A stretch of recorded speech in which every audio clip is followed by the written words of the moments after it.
राधा स्वामी जी।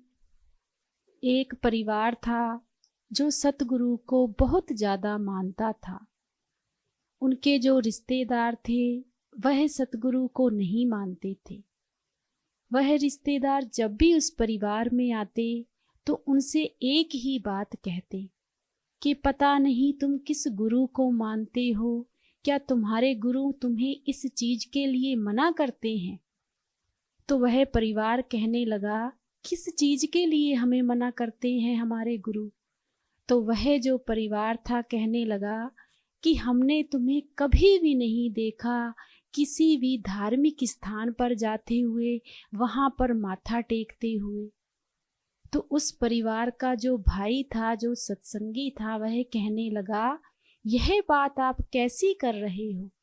तो वह जो रिश्तेदार थे वह कहने लगे कि नहीं, हमने आपको कभी भी नहीं देखा। तो वह भाई कहने लगा कि हम तो हमेशा ही धार्मिक स्थान पर जाते भी हैं, वहाँ पर मत्था भी टेकते हैं, हमारे गुरु ने यह बात तो हमें कभी मना की ही नहीं, आप कैसे कह सकते हो। वह भाई जो था वह जिद पर जिद किए जा रहा था कि नहीं, मैं तो इस चीज को मानता ही नहीं, तुम्हारे जो गुरु हैं वह सत्संगियों को मना करते हैं, वह जाते ही नहीं है। अब इस बात पर बहुत ज्यादा जो जिद थी, बहस थी, वह शुरू हो गई। अब जो सत्संगी भाई था वह उस भाई से कहने लगा, आज जो आपने बात कही है वह मुझे बिल्कुल भी अच्छी नहीं लगी।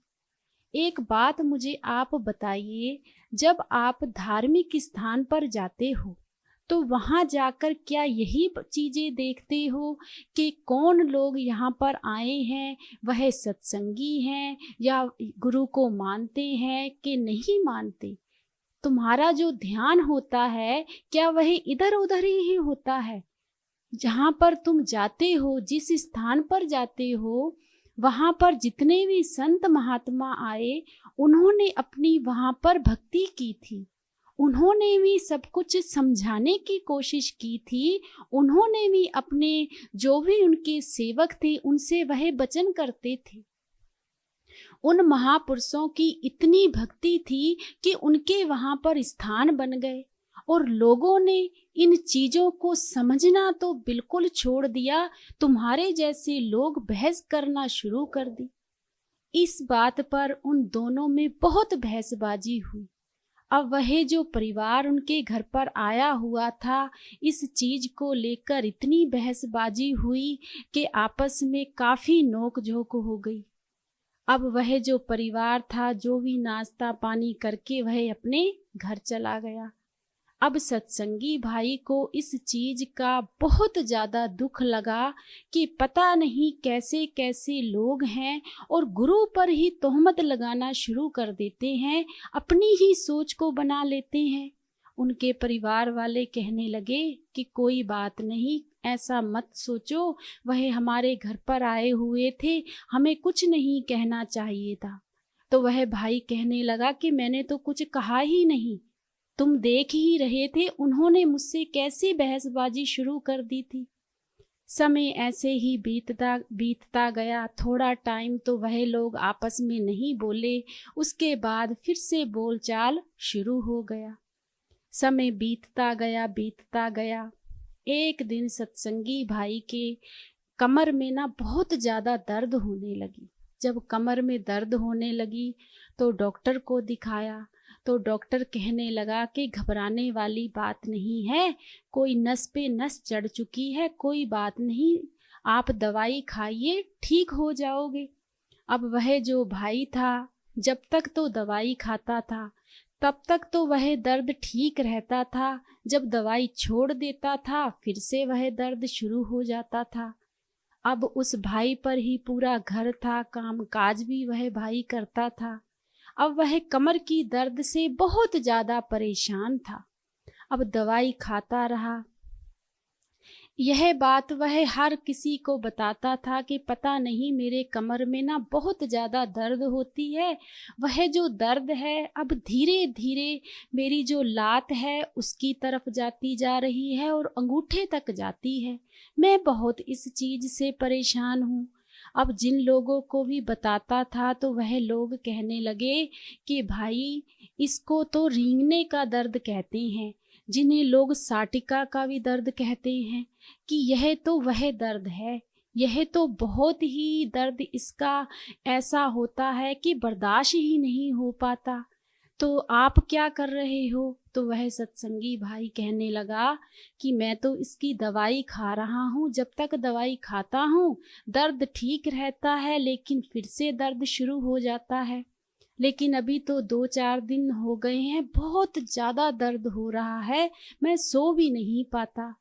तो वह जिस भाई से कह रहा था वह भाई कहने लगा कि भाई इसका तो एक छल्ला आता है, झाड़ा फूकी होती है, लेकिन आराम 100% आ जाता है।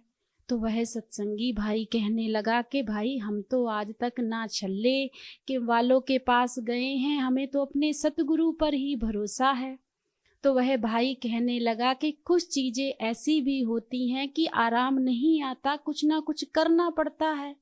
अब जब यह बात उस सत्संगी भाई ने अपने परिवार में आकर बताई तो परिवार वाले कहने लगे कि तो आप इतने ज़्यादा परेशान हो, वह आदमी कहाँ पर रहता है, कहाँ छल्ला देता है, हमें बताइए। तो वह सत्संगी भाई कहने लगा कि मैं कोई छल्ला नहीं पहनूंगा, मैं ठीक हूँ, अपने आप मेरे सतगुरु मुझे आराम देंगे। लेकिन दर्द दिन ब दिन बढ़ता ही जा रहा था। अब परिवार वाले कहने लगे हमें बताओ कि क्या बात है, वह कहाँ पर मिलता है। तो सत्संगी भाई ने कहा कि वह भाई ने मुझे एड्रेस तो बताया था, लेकिन शनिवार को वह छल्ला देता है। अब वह जो परिवार वाले थे कहने लगे कि चलो हम वहाँ से छल्ला लेकर आते हैं, आपको डालना ही पड़ेगा, पूरा घर तो आपके ऊपर है। अब वह भाई भी अपने परिवार की मानकर वहाँ पर पहुँच गया। अब उसने जो भी छल्ला था वह दिया, कोई तेल था वह पड़कर दिया, और कहने लगा कि कुछ इसके मतलब होते हैं, स्टेप होते हैं, आप इसके पॉइंट दबाना तो उससे भी आपको आराम मिलेगा।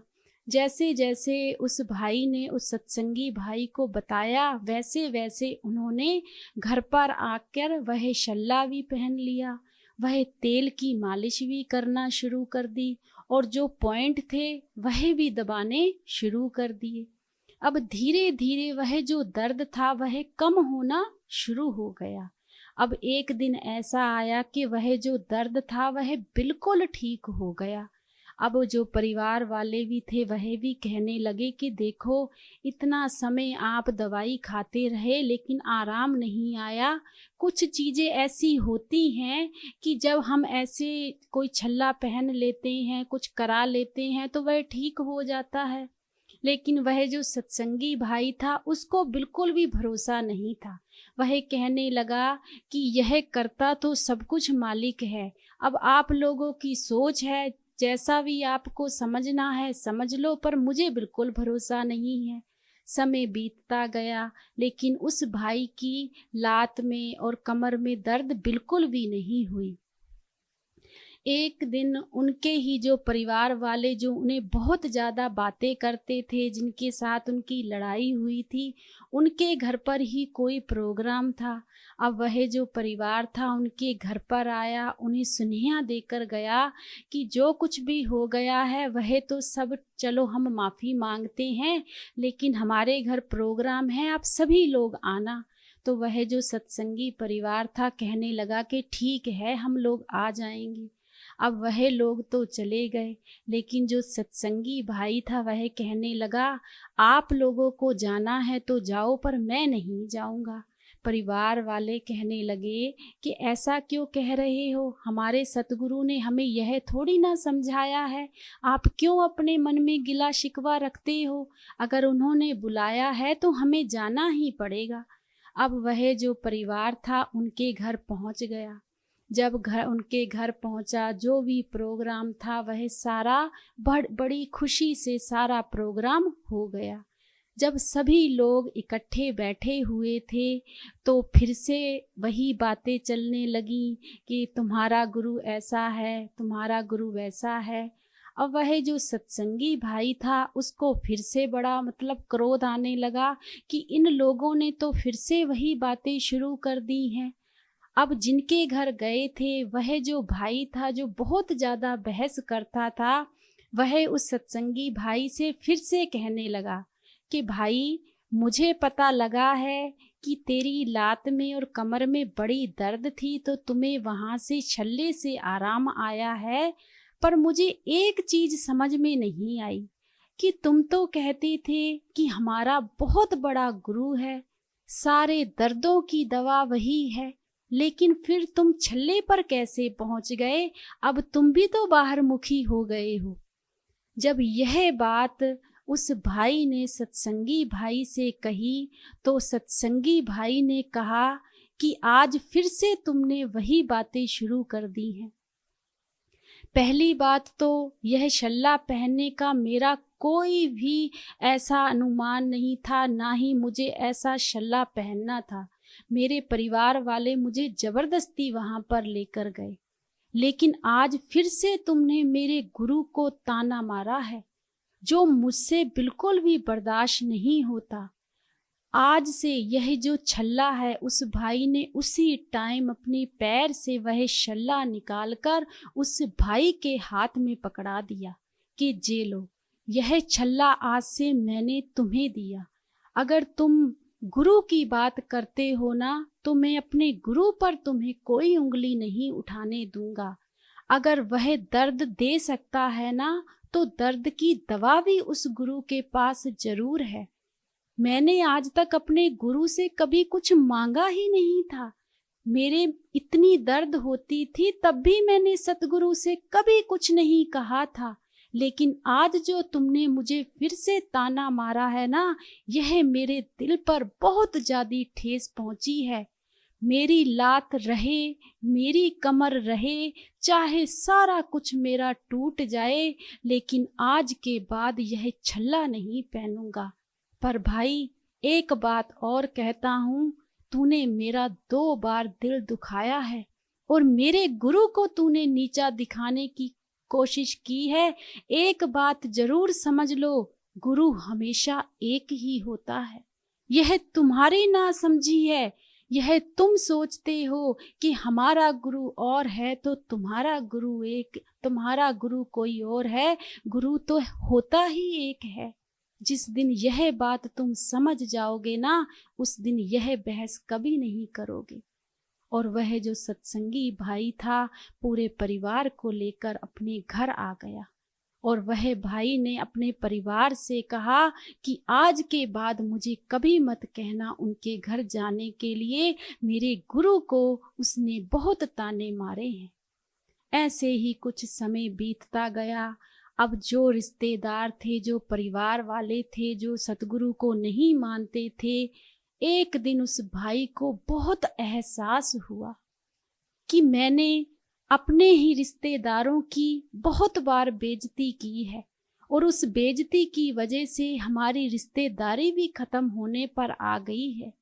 आज मैं जाकर उस भाई से माफी मांग कर आता हूँ। सच में मेरी नासमझी थी। मेरे में ऐसा एहसास कर लिया मैंने कि शायद मेरा गुरु बड़ा है, उसका गुरु छोटा है। और वह जो भाई था उस सत्संगी के भाई के घर आया और आकर उससे माफी मांगने लगा कि भाई, मुझे माफ कर दो, मुझसे बहुत बड़ी गलती हो गई है, और यह जो छल्ला तुम मेरे हाथ में पकड़ा कर गए थे ना, यह मुझे अच्छा नहीं लगा। तो वह सत्संगी भाई कहने लगा कि मैं इस छल्ले का क्या करूंगा मेरे भाई, मेरे गुरु ने तो मुझे आराम दे दिया है। मुझे तो तब भी भरोसा नहीं था जब मेरे परिवार ने मेरे पैर में यह छल्ला डाला था, ना ही मुझे आज इस पर भरोसा है। तब भी मुझे अपने गुरु पर भरोसा था, आज भी मुझे अपने गुरु पर भरोसा है।